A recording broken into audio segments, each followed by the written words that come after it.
Hello students, it's Anuradha ma'am here. Welcome to my YouTube channel make concept easy. आज के video lecture में class 12 macroeconomics को continue करते हुए मैं आपको एक्सप्लेन करूंगी मनी सप्लाई।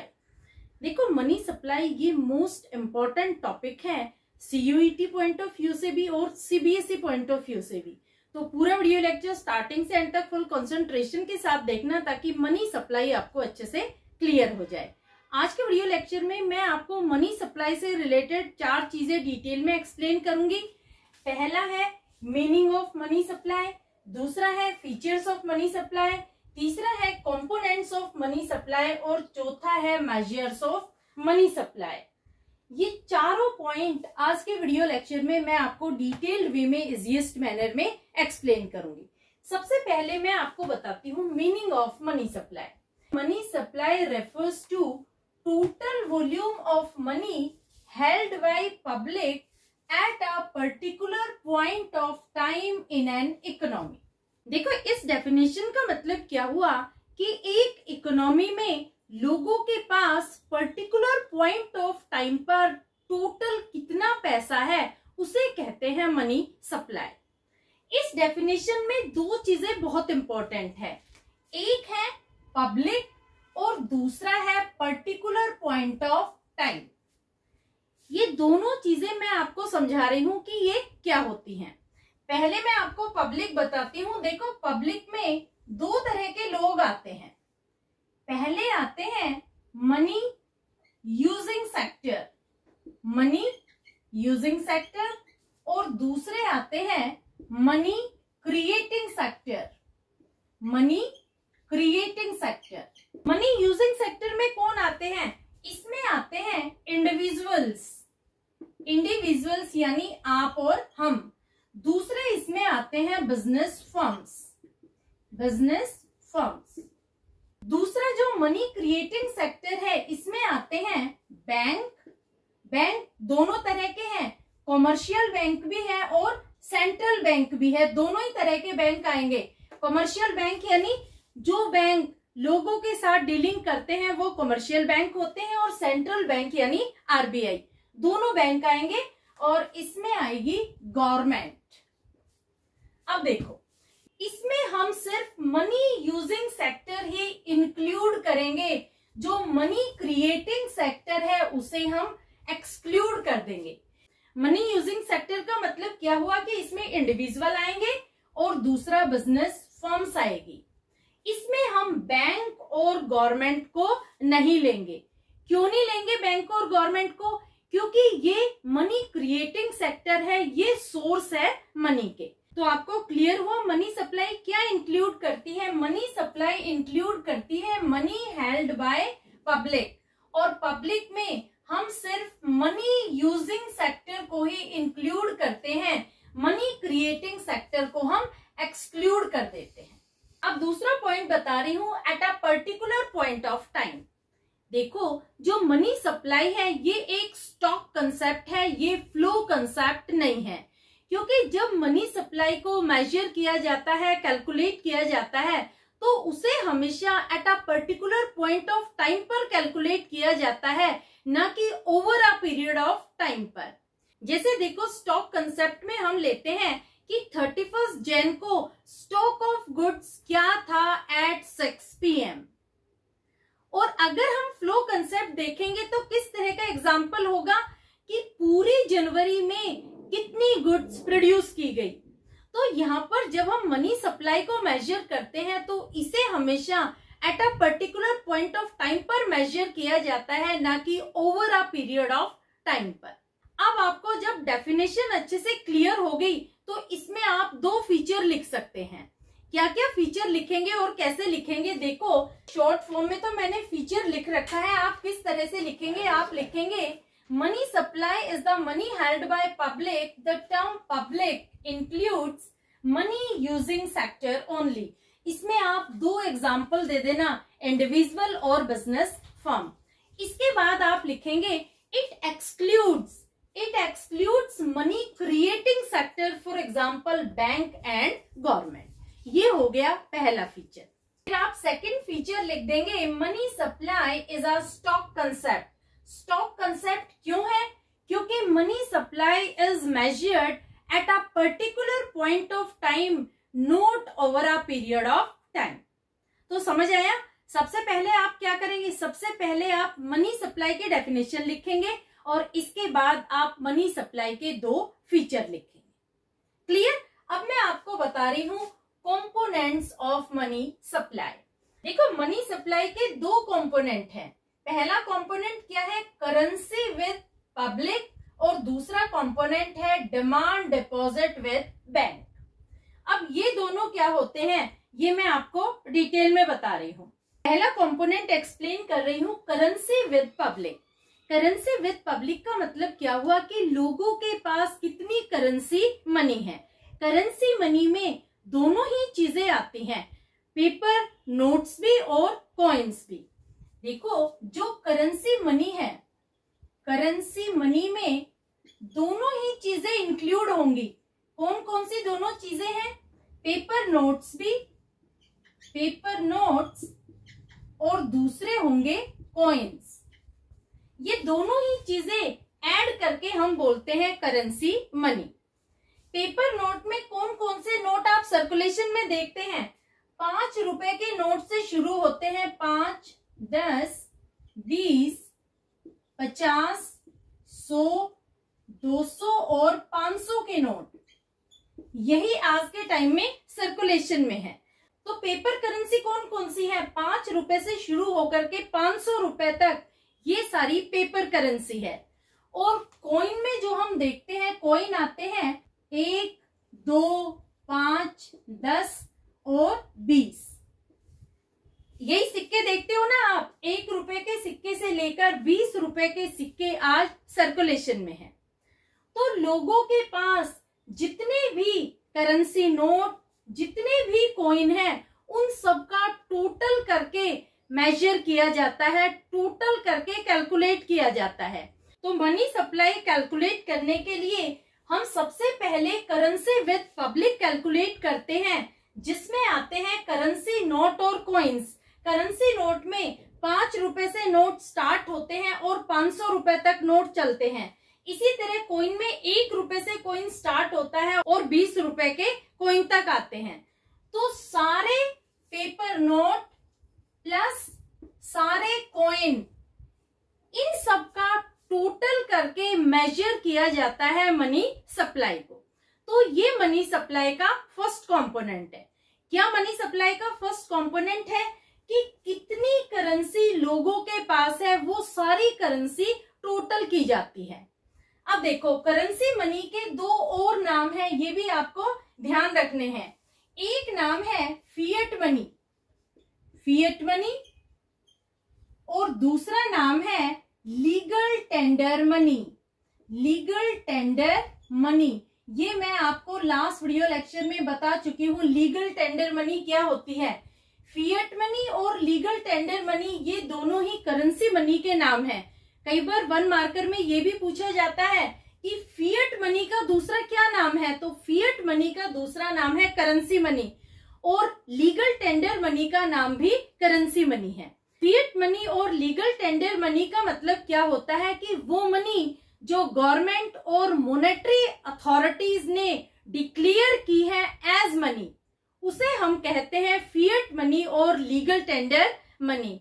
इस मनी को कोई भी रिफ्यूज नहीं कर सकता एक्सेप्ट करने के लिए, क्योंकि ये गवर्नमेंट का डिक्लेरेशन है, गवर्नमेंट ने इश्यू किया है। इस वजह से ये मनी लीगल मनी कंसीडर की जाती है, जिसमें पेपर के नोट्स आते हैं, करेंसी नोट्स आते हैं और कॉइन्स आते हैं। तो आपको मनी सप्लाई का फर्स्ट कंपोनेंट क्लियर हो गया, करेंसी विद पब्लिक। सपोज हम एज्यूम करके चलते हैं कि लोगों के पास जो करेंसी है वो है ₹20,000 की। ये हमारा फर्स्ट एजम्पशन है। हम मान के चल रहे हैं कि देश के लोगों के पास जो करेंसी है वो है ₹20,000। अब हम आते हैं सेकंड कंपोनेंट पर। सेकंड कंपोनेंट क्या है, demand deposit with bank. Second component है डिमांड डिपॉजिट विद बैंक। ये थोड़ा सा कंफ्यूजिंग है, बच्चे इस कंपोनेंट में कंफ्यूज हो जाते हैं कि डिमांड डिपॉजिट विद बैंक क्या होता है। देखो, आप ऐसे समझो, डिमांड अलग कर लो और डिपॉजिट विद बैंक अलग कर लो। डिपॉजिट विद बैंक का मतलब क्या हुआ कि जो पैसा आप बैंक में जमा कर रहे हैं वो हो गया डिपॉजिट विद बैंक। और डिमांड का मतलब क्या हुआ, जब उस पैसे को आप निकालना चाहते हो, विड्रॉ करना चाहते हो, तो आप डिमांड कर सकते हैं और पैसा आपको उसी टाइम मिल जाएगा। वो होता है डिमांड डिपॉजिट। यानी मैं बैंक में पैसे जमा कर रहा हूं और मेरी डिमांड पर पैसे को विड्रॉ किया जाए। जब बैंक आपकी डिमांड पर पैसा विड्रॉ कर देता है तो वो होता है डिमांड डिपॉजिट। अब देखो, जब आप बैंक में पैसे जमा करते हैं तो एक तरीके से पैसे जमा नहीं करते हैं, 3 तरीके से हम बैंक में पैसे जमा करते हैं। कौन कौन से 3 तरीके हैं? देखो, पहला होता है करंट अकाउंट, दूसरा होता है सेविंग अकाउंट, तीसरा होता है टर्म डिपॉजिट, जिसे हम कहते हैं फिक्स अकाउंट, एफडी यानी फिक्स अकाउंट। करंट अकाउंट क्या होता है? देखो, करंट अकाउंट वो अकाउंट होता है जिसमें बैंक हमें फैसिलिटी प्रोवाइड करता है कि आप बैंक में जितनी मर्जी चाहे उतनी बार पैसा जमा करवा सकते हैं और जितनी बार चाहे आप पैसा विड्रॉ कर सकते हैं। तो इसे हम कहते हैं करंट अकाउंट। यहाँ पर किसी तरह की कोई भी रेस्ट्रिक्शन नहीं होती, किसी तरह की कोई भी लिमिटेशन नहीं होती। आप अपनी मर्जी से चाहे 100 बार पैसा जमा करवाए, चाहे 50 बार पैसा जमा करवाए, बैंक आपको कभी भी रिफ्यूज नहीं करेगा। यूजुअली करंट अकाउंट में जो पेमेंट होती है और जो डिपॉजिट होती है मनी, वो चेक के थ्रू होती है। चाहे आप बैंक में 100 बार पैसा जमा करवा रहे हैं, 200 बार पैसा जमा करवा रहे हैं, यहाँ पर बैंक की किसी तरह की कोई भी रेस्ट्रिक्शन नहीं होती। यूजुअली करंट अकाउंट को वो लोग खोलते हैं जो बिजनेस करते हैं। आम लोग करंट अकाउंट नहीं खोलते हैं, बिजनेसमैन ही करंट अकाउंट खोलता है, क्योंकि उसके सेल और परचेज के बहुत सारे ट्रांजैक्शंस होते हैं, तो वो बैंक के थ्रू ट्रांजैक्शन करता है, इस वजह से वो करंट अकाउंट खोलता है। तो देखो, करंट अकाउंट में जो भी पैसा जमा करवाया जाता है वो डिमांड डिपॉजिट का पैसा होता है। आप याद रखना, करंट अकाउंट में जो पैसा जमा करवाया जाता है वो हमेशा डिमांड डिपॉजिट के अंडर कंसिडर किया जाता है, क्योंकि जब आप बैंक से पैसे विड्रॉ करवाना चाहते हैं तो आप डिमांड कर सकते हैं विड्रॉल के लिए और पैसा आपको मिल जाएगा। तो हमेशा करंट अकाउंट में जो पैसा होता है वो डिमांड डिपॉजिट के अंदर इंक्लूड किया जाता है। ये आपको क्लियर हो गया? एक इंपॉर्टेंट चीज बता देती हूँ कि जो पैसा हम करंट अकाउंट में रखते हैं उस पर बैंक हमें कोई भी इंटरेस्ट नहीं देता, बल्कि बैंक उस पर चार्जेस इम्पोज करता है सर्विस प्रोवाइड करने के लिए। तो आपको समझ में आया? करंट अकाउंट पर कोई भी इंटरेस्ट आपको नहीं मिलेगा। No interest is given on current account amount. Current account आपको क्लियर हो गया। अब बात करते हैं सेविंग अकाउंट की।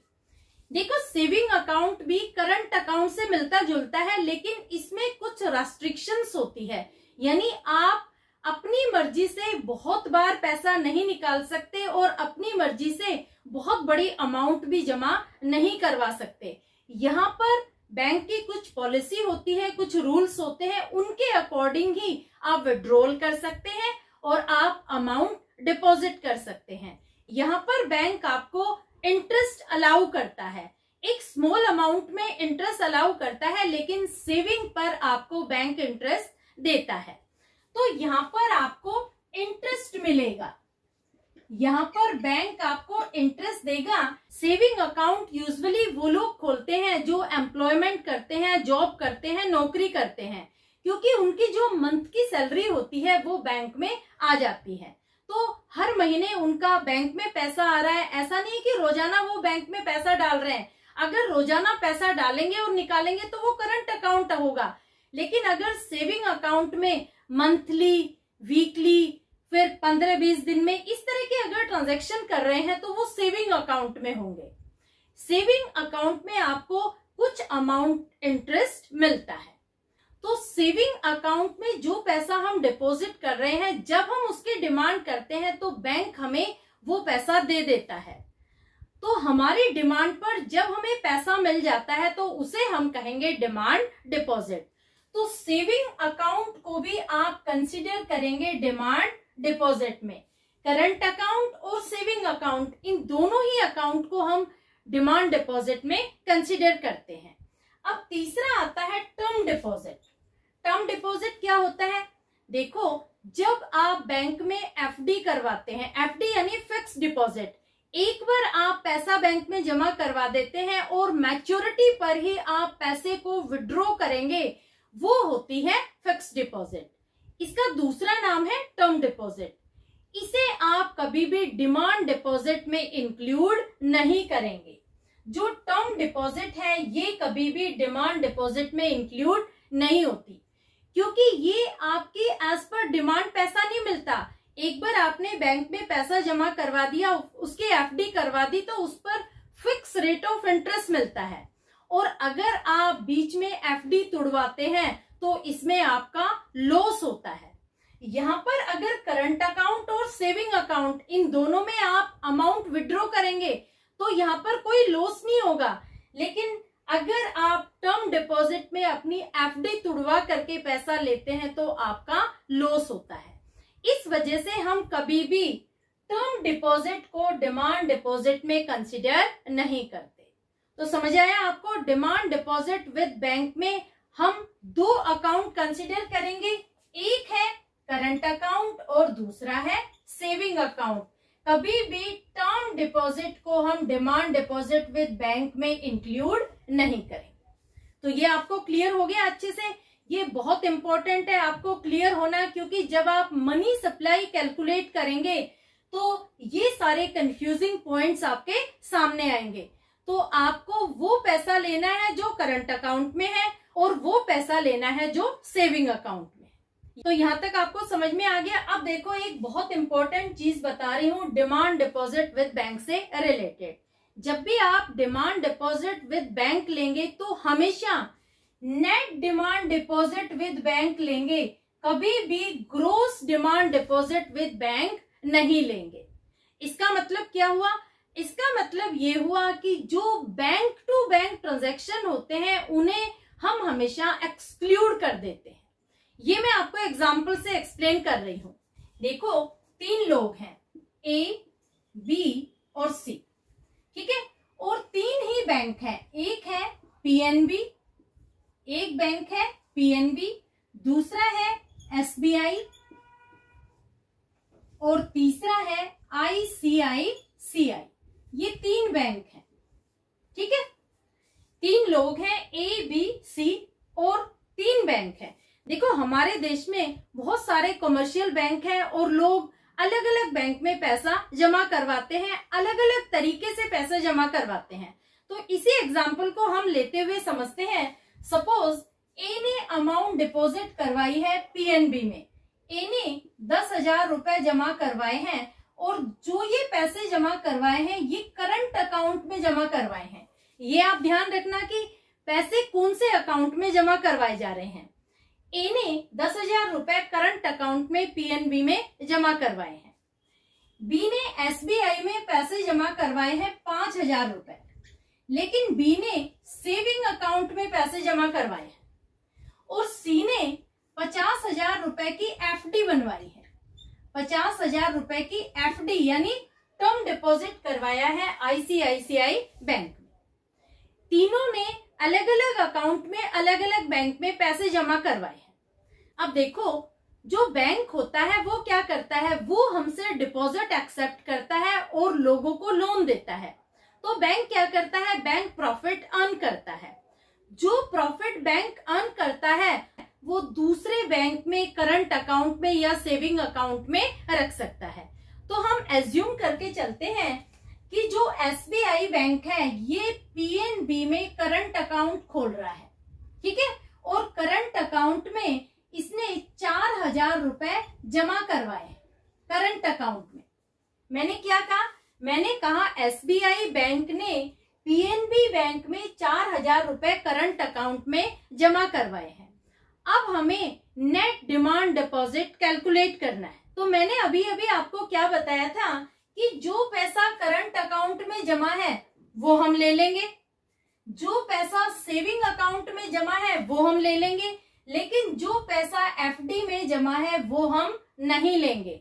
तो यहाँ पर हम कौन कौन सा पैसा लेंगे? एक तो ए ने जो पीएनबी में 10,000 रुपए जमा करवाए हैं वो ले लेंगे, तो हम यहाँ लिख देते हैं 10,000 रुपए, ठीक है। दूसरा, बी ने जो एसबीआई में सेविंग अकाउंट में करवाए हैं 5,000 रुपए वो ले लेंगे। अब देखो, मैंने आपसे क्या कहा कि जब हम डिमांड डिपॉजिट कैलकुलेट करेंगे तो करंट अकाउंट और सेविंग अकाउंट दोनों अकाउंट का पैसा लेना है। अब देखो, एक करंट अकाउंट और है यहाँ पर जो एसबीआई ने पीएनबी बैंक में खोल रखा है। तो मैंने अभी आपसे क्या कहा था कि करंट अकाउंट के पैसे हमें ऐड करने हैं, सेविंग अकाउंट के पैसे हमें ऐड करने हैं जब हम डिमांड डिपॉजिट कैलकुलेट करते हैं तब। तो इस पैसे को भी हम ऐड कर लेते हैं। तो यहाँ पर 4,000 रुपए हम और ऐड कर लेंगे। तो टोटल अमाउंट कितनी बन गई? 10,000, 5,000 और 4,000, टोटल अमाउंट बन गई 19,000 रुपए।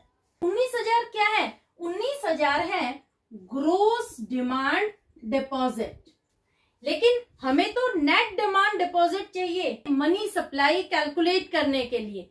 तो नेट डिमांड डिपॉजिट जब हम कैलकुलेट करेंगे तो उसमें जो इंटर बैंकिंग ट्रांजैक्शन है उसे एक्सक्लूड कर देते हैं, उसे माइनस कर देते हैं। तो देखो, यहाँ पर जो 19,000 रुपए है इसमें से हम इंटर बैंकिंग ट्रांजैक्शन के 4,000 रुपए को माइनस कर देंगे, डिडक्ट कर देंगे, तो हमें मिल जाएगा नेट डिमांड डिपॉजिट। तो नेट डिमांड डिपॉजिट जब आप कैलकुलेट करेंगे तो 19,000 में से 4,000 आप माइनस कर देंगे तो 15,000 रुपए आपको मिल जाएंगे नेट डिमांड डिपॉजिट के। ये आप कंसिडर करेंगे जब आप मनी सप्लाई को मेजर करेंगे। समझ आया? तो बहुत इंपॉर्टेंट पॉइंट है नेट डिमांड डिपॉजिट। जब भी आप मनी सप्लाई को मेजर करेंगे तो हमेशा ध्यान रखना नेट डिमांड डिपॉजिट लेना है, कभी भी ग्रोस डिमांड डिपॉजिट मत लेना, अदरवाइज आपका क्वेश्चन गलत हो जाएगा। नेट डिमांड डिपॉजिट आप कैसे निकालेंगे? जो इंटर बैंकिंग ट्रांजैक्शन की अमाउंट है वो आप माइनस कर देंगे ग्रॉस डिमांड डिपॉजिट में से। और डिमांड डिपॉजिट जब आप कैलकुलेट करेंगे तो एक तो आप पैसे लेंगे करंट अकाउंट के, दूसरा आप लेंगे सेविंग अकाउंट के। कभी भी टर्म डिपॉजिट यानी एफडी का पैसा आपको नहीं लेना है। समझ आया? अब देखो, दो कंपोनेंट की अमाउंट हमारे पास आ गई। करेंसी विद पब्लिक कितनी है? 20,000 और दूसरा net demand deposit with bank है ₹15,000। यहां तक आपको समझ में आ गया? अब मैं आपको एक मोस्ट इंपॉर्टेंट पॉइंट करवा रही हूँ, मेजर ऑफ मनी सप्लाई। किस तरह से मनी सप्लाई को मेजर किया जाता है? देखो, आरबीआई ने 4 फॉर्मूले दिए हैं मनी सप्लाई को मेजर करने के लिए। पहला फॉर्मूला है M1, दूसरा है M2, तीसरा है M3 और चौथा है M4। 1967 और 68 तक जो रिजर्व बैंक ऑफ इंडिया है वो सिर्फ M1 फॉर्मूला यूज कर रहा था मेजर ऑफ मनी सप्लाई का। 1977 से ब्रॉड कंसेप्ट यूज किया जा रहा है मेजर ऑफ मनी सप्लाई का। तो यहाँ पर हम ज्यादा फोकस करेंगे M1 पर, क्योंकि आपके एग्जाम में M1 फॉर्मूले से रिलेटेड ही क्वेश्चन पूछे जाएंगे। M2, M3 और M4 इनसे रिलेटेड कोई भी प्रैक्टिकल क्वेश्चन नहीं पूछा जाएगा। 1 मार्कर में पूछ सकते हैं कि क्या फॉर्मूला है, तो आपको फॉर्मूले सारे याद करने हैं, M2, M3 और M4 के भी। लेकिन क्वेश्चन आएगा तो क्वेश्चन आएगा M1 पर ही बेस्ड। अब देखो, M1 फॉर्मूला क्या है? M1 का मतलब होता है C plus DD plus OD। देखो, C plus DD plus OD। C का मतलब क्या हुआ? C डिनोट करता है करेंसी विद पब्लिक को, कि पब्लिक के पास कितनी करेंसी है, कितनी पेपर मनी है और कितने कॉइन है, उन सबको हमें ऐड करना है। DD डिनोट करता है net demand deposit with bank. ये मैं अभी डिस्कस कर चुकी हूं कि किस तरह से आप नेट डिमांड डिपॉजिट निकालेंगे। Gross demand deposit with bank को कभी भी आप ऐड मत करना, आपका क्वेश्चन गलत हो जाएगा। ग्रोस डिमांड डिपॉजिट में से जो इंटर बैंकिंग ट्रांजैक्शन है वो मनी आप डिडक्ट कर देंगे और जो रिमेनिंग अमाउंट आएगी, जो बैलेंस आपको मिलेगा, वो होगा net demand deposit with bank. और तीसरा आएगा ओडी। ओडी का मतलब होता है अदर डिपॉजिट विद आरबीआई। जैसे आरबीआई के पास वर्ल्ड बैंक का पैसा है, आईएमएफ का पैसा है, फॉरेन एक्सचेंज का पैसा है, तो जो भी बाहर का पैसा है वो सारा होगा अदर डिपॉजिट विद आरबीआई। ये ज्यादा डिस्कस करने की जरूरत नहीं है क्योंकि ये आपके लिए इररेलेवेंट है, इससे रिलेटेड कोई भी क्वेश्चन नहीं आएगा। बस आपको ये ध्यान रखना है कि अदर डिपॉजिट विद आरबीआई में कौन सा पैसा आएगा। ठीक है, इन तीनों को जब आप ऐड कर देंगे तो हमें मिल जाएगा M1। M1 यानी मनी सप्लाई। तो यही फॉर्मूला है मनी सप्लाई कैलकुलेट करने का। अब देखो, दो कंपोनेंट ऑफ मनी सप्लाई की अमाउंट हमारे पास यहाँ पर है, 20,000 रुपए है करेंसी विद पब्लिक और net demand deposit with bank में है ₹15,000। हम एज्यूम करते हैं कि अदर डिपॉजिट विद आरबीआई है ₹5,000। अब हमें मनी सप्लाई कैलकुलेट करनी है। मनी सप्लाई जब आप कैलकुलेट करेंगे तो इन तीनों को आप ऐड कर देंगे। तो देखो, करेंसी विद पब्लिक कितनी है, ₹20,000, ये सी आ गया, प्लस डीडी यानी net demand deposit with bank ₹15,000, plus OD यानी अदर डिपॉजिट विद आरबीआई ₹5,000। तो आपको अमाउंट मिलेगी ₹40,000। ये 40,000 क्या है, 40,000 है मनी सप्लाई ₹40,000। इसे आप M1 भी कह सकते हैं। अगर आपको क्वेश्चन में M1 फाइंड आउट करना पूछे तब भी आपको सेम फॉर्मूला अप्लाई करना है। अगर आपको क्वेश्चन में मनी सप्लाई कैलकुलेट करने के लिए बोले तब भी आपको सेम फॉर्मूला ही अप्लाई करना है।